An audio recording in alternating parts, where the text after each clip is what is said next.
hayvon boqyapsizmi? Sigirmi, qo'ymi, buzoqmi, uyingizda parrandami, darrandami farqi yo'q. 5 ta haqqi bor. O ki 5 ta haqqini ado qila olmasak, uni boqmagan yaxshi, uni xiyonat qilmagan yaxshi unga.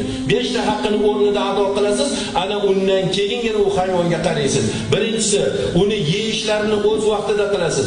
Uni ichishlarini o'z vaqtida qilasiz. Kun sovib ketsa issiqqa olasiz. Kun isib salqinga olasiz.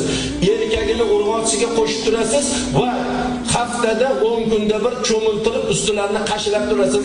Mana shu hayvoningizni sizni tepangizda bo'lgan haqqidir. Janobi payg'ambarimiz sollallohu alayhi va sallam agarda sizlarni tilsiz hayvonlarga qilgan zulminglar kechirilganda edi, sizlarni ko'pgina gunohinglar kechirilgan bo'lar edi deganlar. Demak, ularga qilingan zulm hech qachon kechirilmaydimi?